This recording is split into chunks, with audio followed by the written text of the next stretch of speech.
today is a day for stories. And while you're going to hear our stories, I also want you to think about your own story. We are often wrapped up and embedded in our own story. It's almost like wearing a wetsuit. So I want you to take that wetsuit off and sort of hold it out here and have some perspective on your story, and that maybe you can reflect on the stories you're hearing and have that reflect on your story as well and give you some sense of perspective. I think it's true that we all go through times of crisis. And I like the Chinese word for crisis. It's two characters put together.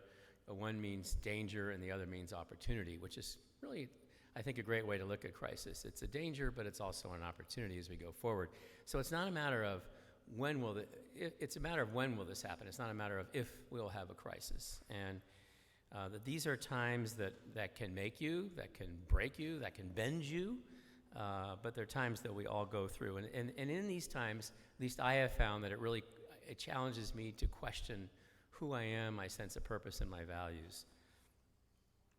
But I will say one lesson that I've learned, and I hope you'll get this today, is that crisis brings clarity. It forces clarity upon you. And it takes a crisis, I think, to cause you to really dig deep and determine your response. I mean, you may have mission, vision, values on the wall, but so what? How does that really come into play? What do you really believe and agree to, and how are you going to respond? And it's going to be the leader's response that will determine the outcome. So, and the outcome, by the way, we should have a broad definition of outcomes. What is success? I mean, we were just talking in the previous panel about how do you define impact returns. So you may have success, you may have quote-unquote failure, you may have something in between. So we have fellow panelists here. We have Sue Connolly, who was a co-founder of Cowgirl Creamery, Danny Kennedy, who currently runs CalCEF, but prior to that is the founder of Sungevity, Karen Salinger, who was really one of the first employees at Veritable Vegetable, and myself, the CEO of New Resource Bank. And the questions for the panelists, and they have 7 minutes, so we're going to hear from them 7 minutes each around these questions. Tell us about yourself and your company, including your why you exist. Briefly describe the challenge your company faced and how you responded, and then how much of a key role has your mission and values played. And then after we do that, we'll probably do a quick summary of some takeaways, and then we'll open it up to questions from everybody here. So I think we can just start right off and just go right down the row here and have Sue. Actually, We're going to start with Karen because she has the PowerPoint. Okay. All right, Karen, we're starting with you. I think this is keyed up to go. Just have to hit your forward. Okay. You're on. That's on. That's what's on up there. Okay. And then if you hit this guy here. Got it. Okay. There. All right. Now you're on the left. It's always the one on the left. Got it. Put this down a little bit for the shorter. Hi, good afternoon. My name is Karen Salinger, and I am one of 3 owners of Veritable Vegetable Company. You'll see our little overview there on the slide. We've been in business since 1974, which makes us, according to us, the oldest organic produce distribution company in the country. Yeah, I could tell you a lot of stories about what it was like in the beginning, but in the interest of time, I won't go into that. So we operate out of 3 warehouses totaling 64,000 square feet in the San Francisco city limits. VV is owned and operated by 3 women, as I said. 65% of the 130 employees at Veritable are women. This means that they are on the executive team, they do heavy lifting, they drive forklifts, and they drive 48-foot trucks. And one of the reasons that we've placed such a strong emphasis on hiring women into our business is that it's a direct contradiction to what the produce industry is really like out there in the world. So we've taken this on as a mission for ourselves. So our distribution area includes all of California. We're into Nevada insofar as, Reno exists in Nevada. We don't go much beyond that. We're in Arizona, New Mexico, the southern part of Colorado, and we also ship to Hawaii. We have a pretty diverse range of customers, as you can see in this shopping bag here. And, you know, we provide full service distribution of the highest quality organic fresh fruits and vegetables to over 500 customers. That includes retailers, restaurants, corporate campuses, and wholesalers. We place a lot of emphasis on the growers that we work with, and what's really critical to our company and what we've really stayed true to is working with small and mid-sized growers as much as we possibly can, and this slide will illustrate, you know, the percent that we buy from these different categories. We own a fleet of 32 power units. I should probably explain that, but it's okay, you probably get it. And we have 24 distinct routes with trucks on the road 7 days a week. We are a values-driven company. Every decision we make in our company is based on our core values. You can see that we're a certified B Corporation and a benefit corporation. This is another way that we publicly demonstrate a commitment to our values. Our mission involves contributing to a sustainable food system that values the true cost associated with growing and moving food from farm to table. Farmers have access to land and receive fair payment for their labor. All workers are treated equitably. Food is grown and moved with minimal impact to the environment, and all people have equal access to fresh, healthy food. I can't stress enough how much our values and mission have played into the formation and success of our company. Here's just a few examples of our values at work. We have 580 solar panels on our building in San Francisco that generate about 30% of our power. We've gone into a very extensive training program with our staff, and 99% of our waste is diverted from landfill. And our truck fleet is near zero emission. Our values are also at play in our commitment to social equity, both inside and outside the walls of our company. We pay our farmers and staff fairly. Our CEO to entry-level worker pay ratio is 5-to-1. Entry-level staff are paid 60% above San Francisco's minimum wage. And we support a myriad of organizations and efforts through our community involvement program. So, our latest challenge. We have kind of been out of space in our warehouse for quite some time. And we've never left the city limits of San Francisco. We thought we would embark on a search for some real estate, thinking that would be the way to go. We would just find a warehouse space to house our operation that would be, you know, equal to the square footage that we needed. But what happened is that we realized that real estate in San Francisco, not only is it exorbitantly high, but there's very little appropriate warehouse space inside the city limits. So we took our search to the East Bay and to the South Bay, and we retreated back and said, no, we really don't want to leave San Francisco. We love it here. Our company was founded here. This is where we want to stay. So we decided instead to lease a space and build it out. So initially, we worked with a design build firm. We called them in and we said, this is what we want to do with our warehouse space. You know, what's it going to cost? And they went to work and they came back and they said, well, somewhere between $12 and $15 million. And we realized that that was way above and beyond the kind of debt that we wanted to go into in our company. So, you know, we did a lot of soul searching and really thought about how we should approach this, and realized that we could scale our project back and we didn't have to have all the bells and whistles, and we could get a lot of what we needed and wanted with a much lower cost. So then we decided, well, okay, we have to go out and borrow the money. Who do we want to go to? Well, we don't want to go to a conventional lender. We want to go to somebody that has shared values with our company. So we went to New Resource Bank. And New Resource Bank really, really stayed at the table and worked with us to figure out how to put this loan together in a way that made sense for us. There was partnership with RSF Social Finance in conjunction with a loan guarantee from the USDA. So there were a lot of moving parts, but we really got it done, and we really appreciate New Resource Bank for sticking it out with us. So with these partners in place, we were able to structure a creative capital stack and build out our new warehouse. And we're pleased to say that we moved into our new space and have been operating there for over a month now. Thank you. Got my last slide.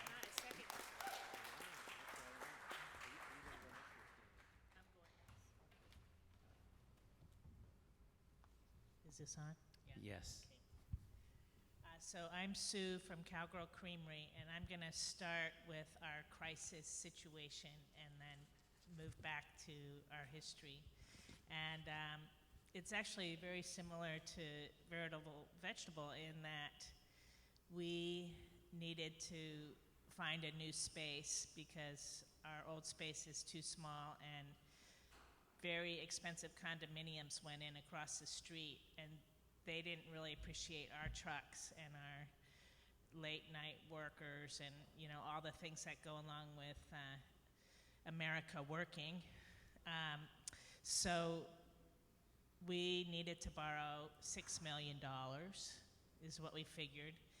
And we called Peter Liu, who was one of the founders of the bank, and he said, well, let me just advise you on all the different ways to raise that capital. And I said, and by the way, I'm 60 years old and I really want to retire. And we had never thought about retiring. I mean, we built our business just with our nose to the grindstone, you know, trying to do all the right things and build an artisan cheese community.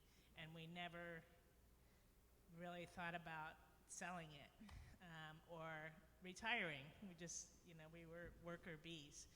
So Peter gave us lots of ways to retire without selling the business.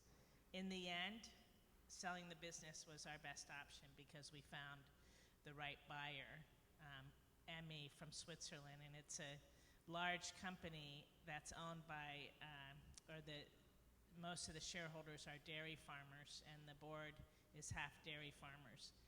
So this really was important to our fundamental desire to keep dairying alive in Sonoma and Marin County.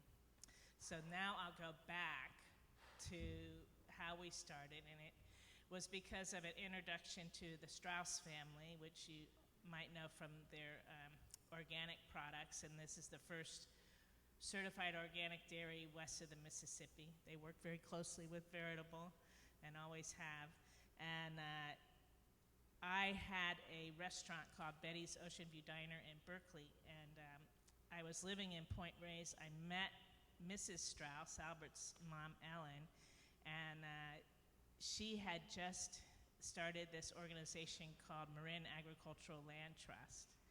And it was a way for farmers to sell the development rights on their property for some cash with the promise that they would never divide it or develop it.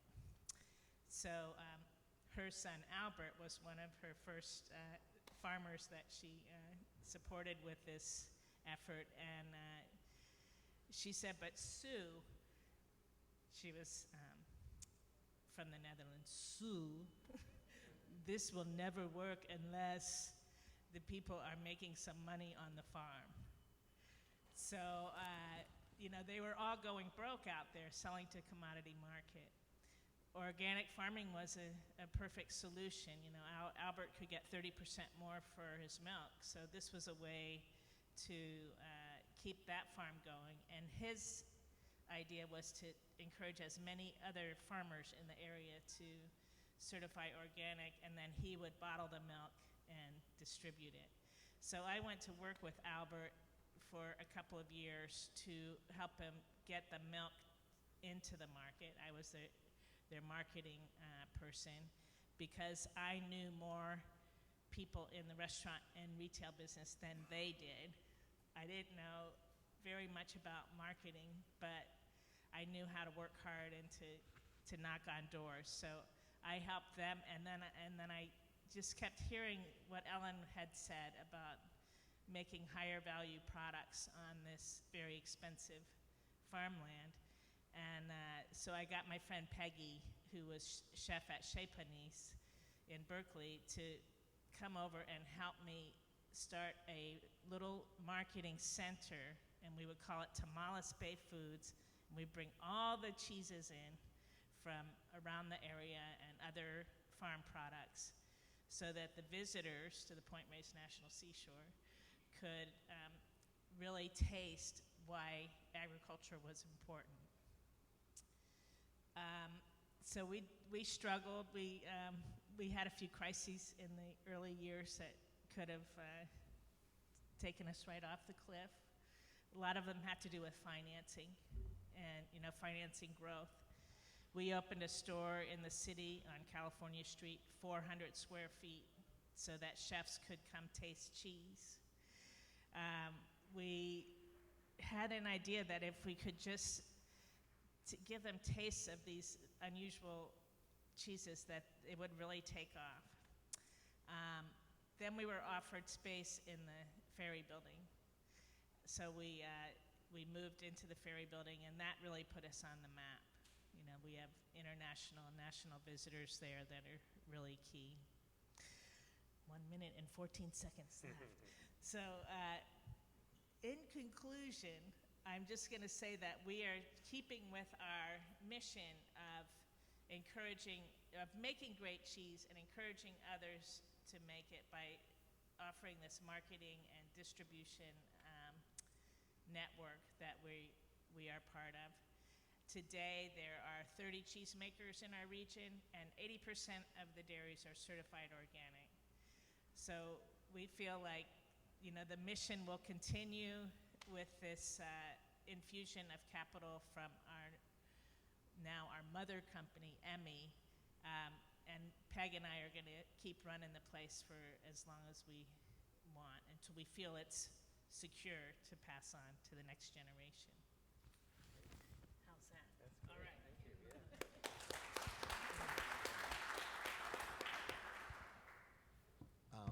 Thank you very much. That was great. And it's a great privilege to be here and sort of talk about some old yarns and things we've been through. So again, to introduce myself, my name's Danny Kennedy. I'm currently the Managing Director of the California Clean Energy Fund, which is a treat, partly because we're a customer of New Resources Bank, just to plug them again.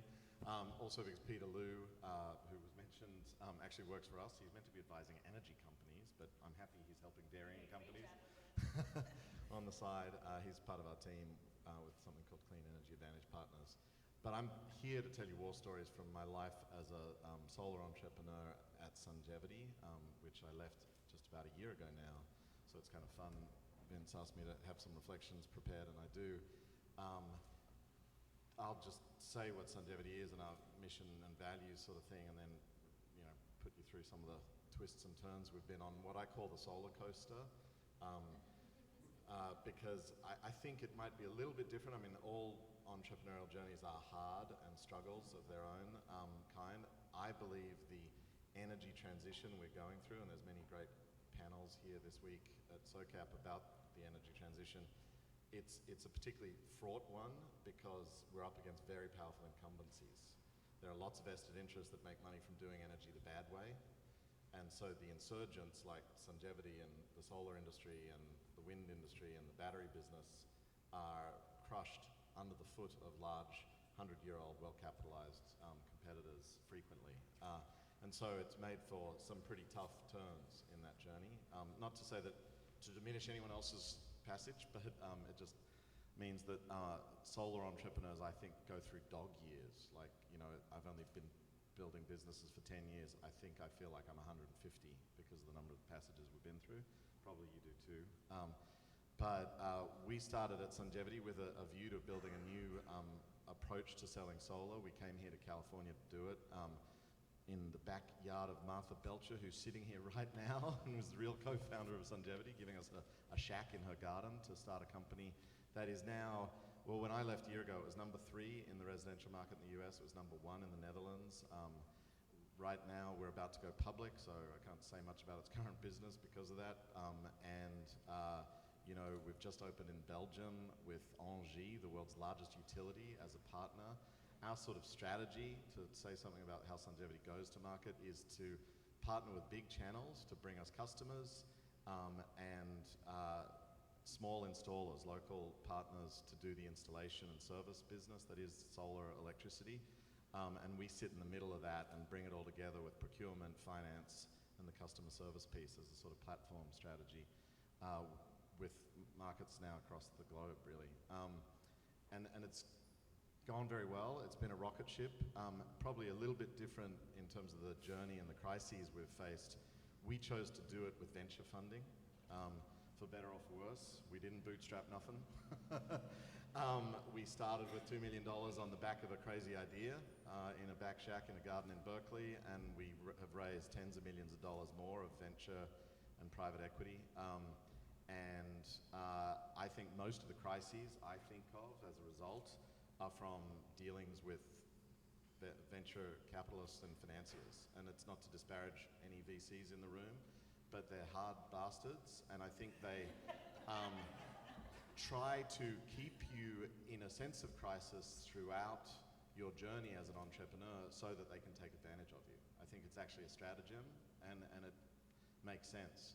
And when I think back to those points in the journey as to what was hard, I think if you can't dig deep in a crisis when you're being faced with someone who's trying to extract more than they should get out of you, and you don't have a reason why you're there beyond the money, you're not going to make it. So I mean, my main lesson, and I could stop now and just say, if you don't have a mission about your business, don't do it, because you're never going to get through, basically. And for Sungevity, our mission is to build the world's most energized network of people who power their lives with sunshine.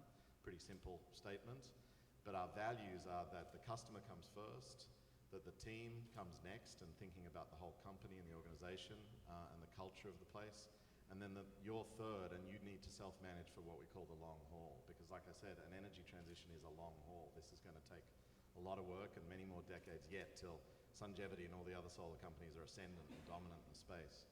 And so the quick war story I'll tell you is just one funny one that happened in about 2009-10, which was sort of obviously on the backside of the great financial crash. Still, there was a bit of gloss around the solar industry to come out of 2006, 7, 8, Obama, etc., with a lot of venture interest.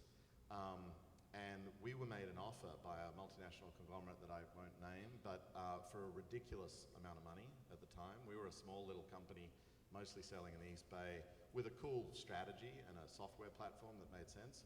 And we were offered, $100 million plus for the thing. It was sort of like they were looking at us in the dark and squinting and thought they saw a unicorn. And we were like, okay. And we were missionary, the founders and key team at the time, and figured this could be an incredible way to achieve our mission, to go to scale. And so we went down the path of negotiation and 6 months of due diligence and the whole deal, which I can't even tell you. I mean, it was like proctology and lots of other things. And my criminal record from years at Greenpeace and other things were scrutinized, and it was just a crazy journey. And we struck the deal, papered it, literally at not 11th hour, but at 11:59 and 37 seconds, the family behind the multinational conglomerate opted not to conclude the deal. And we'd spent, much of our bandwidth and much of a year on it, and it was a small company, and it was kind of like one of those bets you make to try to go big fast, and it got killed. And, one person who wasn't even meant to be privy to the whole deal negotiations, but had overheard them because of our small office with paper-thin walls, kind of almost had a nervous breakdown and left the company. It was pretty dramatic and remarkable impact emotionally on people. And unless we had had the mission, the purpose of building solar to scale and delivering it in a new way, and knowing that we were in this for the long haul and we were going to take care of one another and our customers first, we wouldn't probably have even survived that turn, I think. So, to Vince's question for the panel and hopefully for the conversation, you need to know who you are, why you're doing it, and then you can probably navigate all those pitfalls. But otherwise, you will probably get lost. And now I'm in the privileged place of helping a lot of entrepreneurs through the California Clean Energy Fund and incubators and accelerators around the world in the energy space. And if any of them look to me like they're doing this for the money, I tell them to stop now and go get a job. because they're not going to get money. At the end of the day, founders get fucked, is the true story of venture-fueled businesses, largely. And this is not about that, and if it is, you should go do something else. It's about changing the way the planet powers itself, and that's why we build these businesses. Thank you, Danny. Wow, each of you.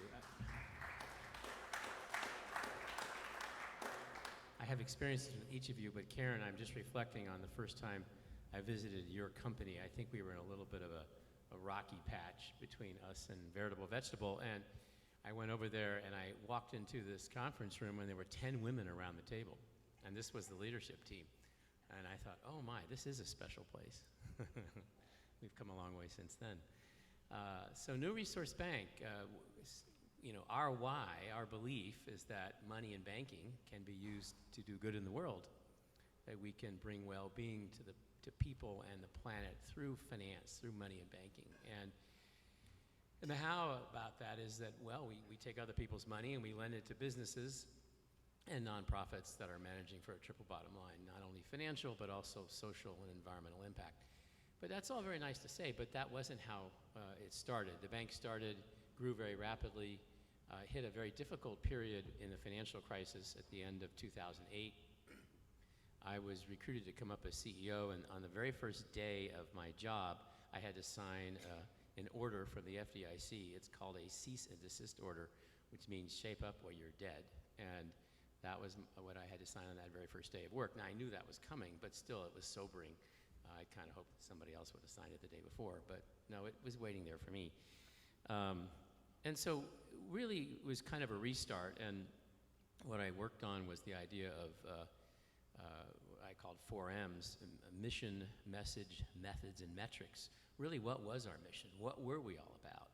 What were our values? And we decided that we were a mission-oriented bank that was going to lend to triple bottom line companies, and we were doing a lot of traditional bank lending at the time. So really the first key decision, which Mark Finzer and I took, Mark's our chairman, was we're going to be a 100% mission-oriented organization. You can't kind of dabble, you can't kind of do both. You either are or you're not.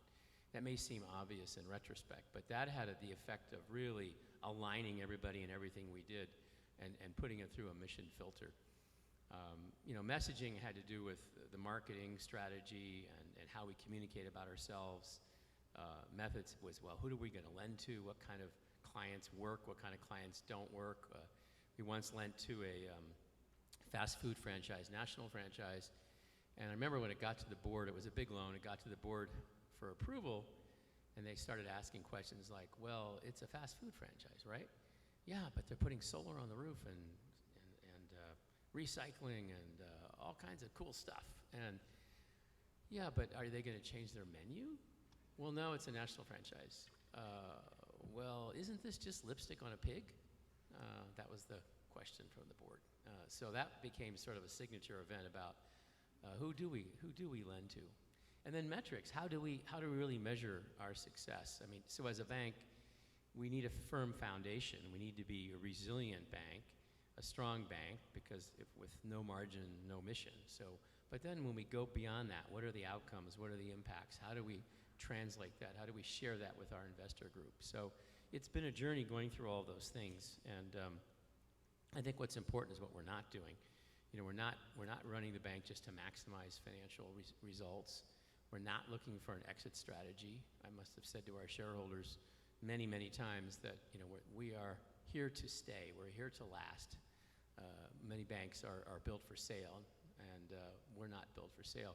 That hasn't always been well received. We've had a lot of shifting and changing among our shareholder group.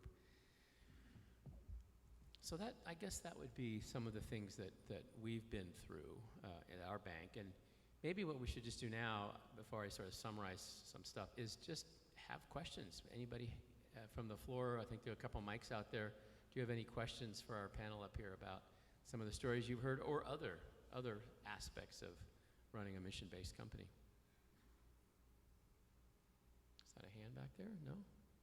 There must be a question in the crowd. Yeah, there's a hand right there. He's going to give you a microphone, I think. Hi, thank you for sharing the stories. I had a question for Danny. Looking back at how that deal fell through, Were there any signs that you could have seen, or yeah, like, was there something in the air that you could have looked back to and said, like, I should have picked up there, and there, not to have wasted all that time? No, in that case there weren't. It was a family internal thing. It was quite funny. And in fact, the American deal maker that was the interlocutor between us and that company also left that company just outraged with how his work for a year or more had been treated. So. But I will say that we've had subsequent other things happen that I could bore you with in the war story sense. I will say always expect it. So you never see the sign, but there's always a curveball. Like, if you're dealing with other people's money and it's sort of venture-like and they want crazy returns and they don't want to take any risk, which is the truth of the venture scene largely, they want it all de-risked and they want to make crazy 10x, they're going to do something odd and just expect it and have your true north to keep carrying through, because otherwise you'll be 6 ways from Sunday. And just if I could add to that, Danny's comments about dealing with venture funding, we run into that a lot. That's very expensive money in more ways than one. But I'll just leave it at that. Other questions?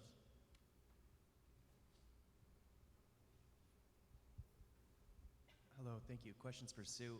Hi, I'm Burke with Stoke. We're a real estate services firm serving the purpose economy. I'm just actually curious about how you ended up sort of finding your space, and did you retrofit your existing space, or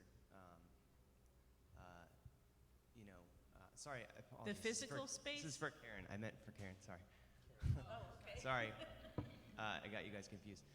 So you found a space in San Francisco, in the Bay Area, and that's not easy to do. And so did you retrofit your existing space out on Cesar Chavez? Did you find a different space? And just what did that process look like, and how did you end up getting the deal done? So, once we realized that we really couldn't afford to buy a building, or could we find the right building for our operation, we have a building right there on the corner of Cesar Chavez in Tennessee. It's basically 26,000 square feet. We own that building, and we're very attached to the building. We had already started to lease an additional 10,000 square feet across the street, across Cesar Chavez, not across that way, but across a very busy street. So, we had to put some complicated logistics in place to be able to manage moving product back and forth from one warehouse to the other.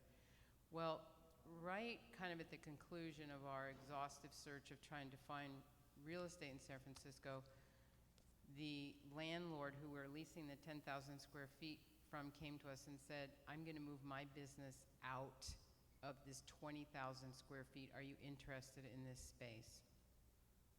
So we took that space, and that's the space that we worked with the design build firm to look at and figure out how that space needed to be renovated. And we literally gutted the entire warehouse, took out the floor, built in a new floor, all new plumbing. It's a beautiful space, and it was really, we couldn't do the same thing in our other space, not only because there wasn't enough room, but it wasn't the right configuration.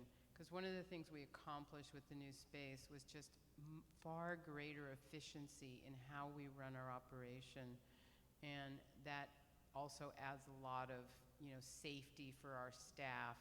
There's just a lot of hand work that had to be done in the old facility that in the new facility, it's mostly power equipment that can move up and down the aisles, and so we've created a much more efficient, safe space. If that answers your question. In the back.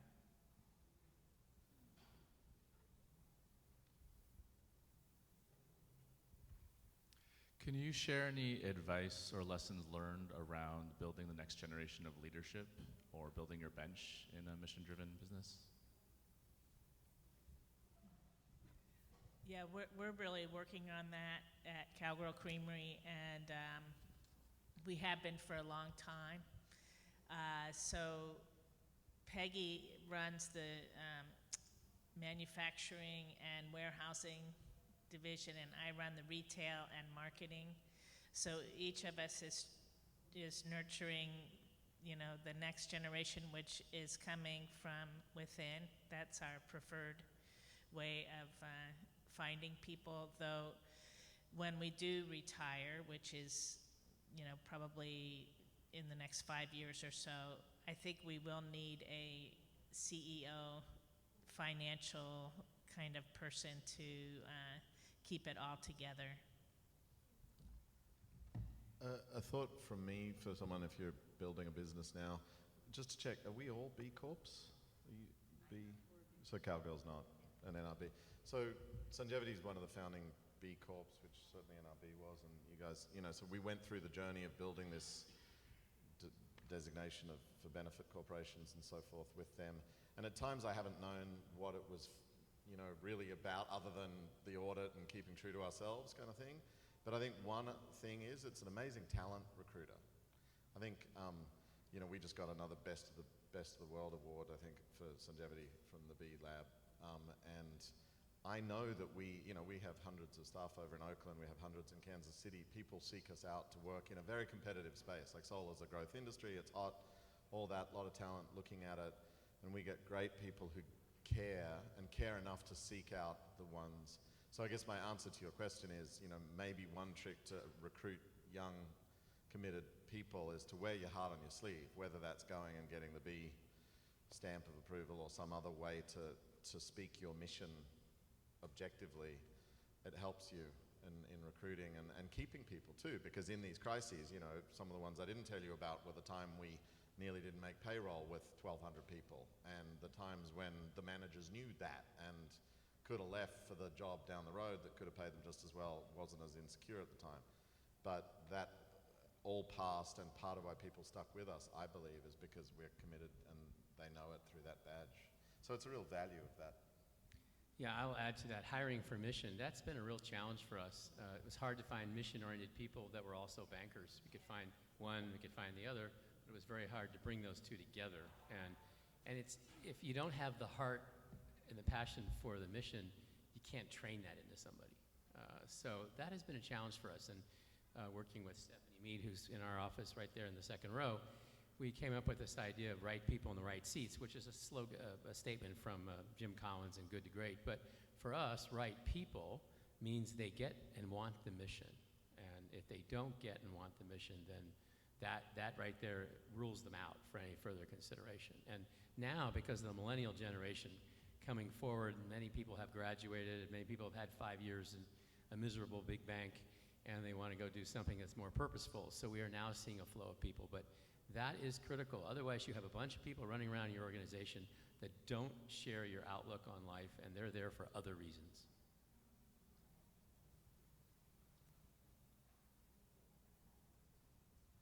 Vince, you're going to love this question. So Karen and Sue, I know a little bit about Sungevity. When you were going through these transitions of looking for space or looking for a buyer or a financing option, what role did the bank play? Like, as an actor in your business, when did they dip in? When did they step back? Sort of thinking about the arc of the life of your company. There are moments when I think your bank is really important, but can you talk a little bit about that? Sure. We have, in our 42 years, only borrowed money from New Resource Bank. And that's because we're a very non-traditional business. We don't seek to, grow our bottom line. And so banks frown on that. So we were never able to find a bank until New Resource Bank came along that really understood our business and what we were about, and helped us with some of the things that we needed to borrow money for. So New Resource Bank has been as involved as we want them to be in the growth that we want for our company. So I feel like they're a really great partner. And as I said, in this financing project that we did, we spent countless hours at the table trying to figure out the best way to make this loan work that that would make it affordable for the company and, you know, be working with companies, with other organizations that also had social values. So, One thing about food companies, you say you have a long runway until you get, you know, good profit. And food companies are always slow grow, small margin, very long runway. And so we always had a hard time getting money. And actually, our very first loan was through the SBA. And in the final hour, they pulled the rug out from under us because the guy we were working with changed jobs. And all of a sudden, we had to start our loan process over again. And they decided not to lend to us. We had to get private money at, you know, exorbitant prices, but we were determined. I mean, that wasn't going to slow us down. We did that and had other short-term loans along the way for operating capital and other growth needs. And out of the blue, New Resource Bank knocked on our door and said, can we loan you some money? And it just so happened we were building a new creamery and we needed $2 million. And in the same way they worked with you, we got a little bit of backing from Rudolf Steiner, and they said you have to get at least $300,000 in private equity.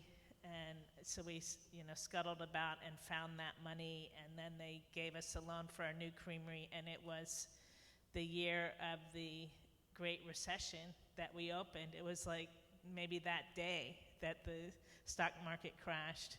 We opened the doors to our new creamery, and the bank never panicked. You know, we had pent-up demand for our cheese, and we were able to continue on that slow growth pattern that we had started early on. Thank you. Did you have a question? Yeah. I demand your cheap feta. That was not me. Hi, this is Peggy Duvet. When I think of crisis and growing or scaling organization, I wonder how much transparency you brought to when you had to take major decisions that affected the company and your employees. How transparent were you with your leadership, with maybe lower positions within the company? I'm just interested in some of the best practices here in involving your community or employees of all level. We have quarterly all staff meetings, and at those meetings we present our financials to our staff. And so the whole time that we were, you know, undertaking this project to expand, we had the plans up on the wall. So every time we had an all-staff meeting, we brought people up to speed about where we were in the project. And we were very honest with people that, you know, we had to get this financing to make it work. And we weren't 100% sure that that was going to happen. Because if you're not honest with your employees and let them know what's happening in your business, you're not going to keep them, and they're going to, you know, find a lot of disappointment. When we undertook the plans for the move, which we probably took longer to plan for the move almost than we did to build out the space because there's so many changes that we had to make. We engaged staff in focus group meetings to help plan what was going to happen, and our training manager put all of us through training about what it's like to go through change and how people were going to act and how we needed to respond and react to that. So, my quick answer to your question is as much as possible, the transparency, and it really works. And you know, like just reflecting back on Sanjeeva's past story, it's waxed and waned a bit as to how open book we've been. Like philosophically, it's always, we're open book, but like when you got hundreds of staff in different cities across the globe, you know, how can you do that? And therefore, at times, people have fallen in or out of the loop, as it were, on what's going on, what the key measures are, what they have to achieve as a team, what we're spending money on, all that stuff. And when we get good at telling that story and you know, doing the all hands town hall, we call them monthly, buying everyone into the measures of success, the business hums harder and better. Like it's very clear to me over those 10 years, when we were good at being clear to everyone what the issues were, what needed to be worked on, because they understood the numbers, the business gets better. So, you know, like again, going back to touting B Corp status, I mean, the audit, just because it's an audit that you go through, helps. You know, it's just one way for your staff to know, oh, you're doing all these things. You know, they can go through that scorecard. Obviously, you've got to do higher resolution than a 2-year timeline, but the more the better, I think, and all that has been borne out in our experience. I believe in that, but we don't do a very good job of it. Yeah, because we're in different geographies, we have sophisticated millennial, cheesemongers in the city. We have Hispanic, not native English-speaking cheesemakers in Point Reyes and Petaluma, and we have our warehouse in Petaluma with our drivers, et cetera. So it's hard to have a unified, even yearly gathering. So we do it by division, and we try to just keep the focus on the things that the people can change. The things about their place that they can work on. I should have put credit where credit's due. My business partner, Birchie, Andrew Birch, who's the CEO now, is why. I mean, he's sort of radical sharer, he's good at it. Whereas I agree with you, I find it really hard, and you got to have systems. Well, very good. I think I'm gonna wrap up with just a couple comments. And somebody asked about what kind of suggestions would we have for younger entrepreneurs, and I wrote down sort of 3 things reflecting on this and listening to everybody here. The first one is focusing on the core, and that's this idea of why. What is it you're so passionate about that's causing you to do what you do? And then the how. What is your value proposition? And people often are not at all clear about their value proposition. What is it you're offering of value that somebody is going to buy from you? And then the what is really, well, what's your economic engine? How is this all going to hang together and work? So focusing on the core would be the first thing. The second thing I have here is facing your fears. Everybody has fears, and it's a word we don't talk about in business much. And we have fear of failure, wondering if I'm good enough, if I'm going to get financing, if I'm going to be successful in life, all kinds of fears. But sort of putting those on the table, you kind of can move out of the box that you find yourself trapped in, and I think grow and be more flexible. And then sort of maybe a corollary to that, but the last one I have here is find your humility. Because if you ask yourself the question, am I good enough? The answer is no.